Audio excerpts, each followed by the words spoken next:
আসবি না? ঈদে বাড়ি আসবো কিনা বলতে পারছি না বাবা।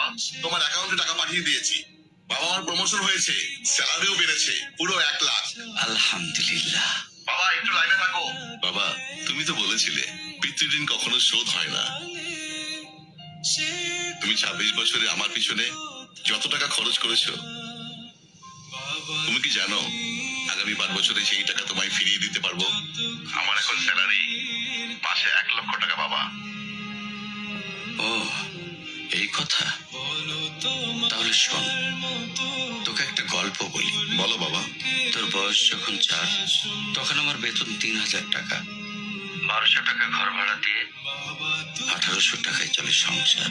আমি আমার সাধ্যমতো সারা জীবন চেষ্টা করেছি তোর মাকে সুখী করতে, প্রতি ঈদে কোরবানি দিতে। তোকে যেবার প্রথম স্কুলে ভর্তি করালাম, সেবারই প্রথম আমরা আমাদের কোরবানি দিতে পারিনি। সে বছর তোর মাকেও কোনো উপহার দিতে পারিনি। তুই যখন ভার্সিটিতে উঠলি, আমাদের অবস্থা তখন মোটামুটি ভালো, কিন্তু খুব কষ্ট হয়ে গিয়েছিল যখন আমার ট্রান্সফার হয়। রোজ রোজ বাসে চড়ে, পায়ে হেঁটে, ঘামে ভিজে খুব দুর্বিষহ লাগছিল। একদিন শোরুম থেকে একটা বাইক দেখে আসলাম। সে রাতে আমি স্বপ্নেও দেখেছিলাম আমি বাইকে চড়ে অফিসে যাচ্ছি। পরের দিন তুই বায়না ধরলি, জার্নি করতে তোর কষ্ট হয়। তোর কষ্টে আমারও কষ্ট হয় বাবা।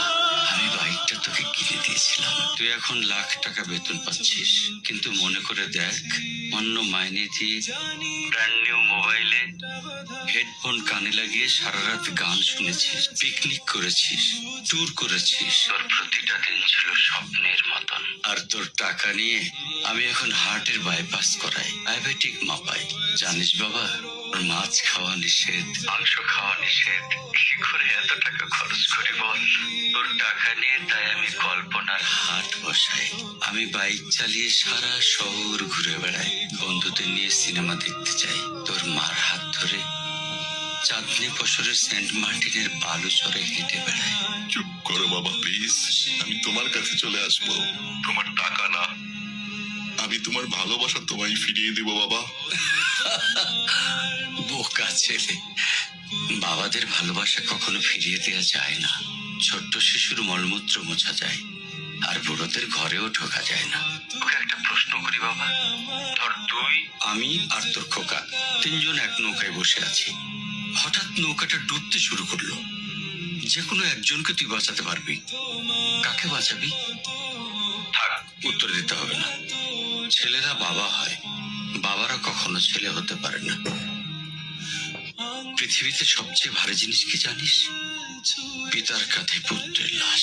আমি শুধু জায়নামাজে বসে একটা জিনিস চাই, আমার কবরের ঘরটাই যেন আমি আমার ছেলের কাঁধে চড়ে যাই। তাহলেই তুই একটা ঋণ শোধ করতে পারবি, তোকে কোলে নিয়ে ঋণ।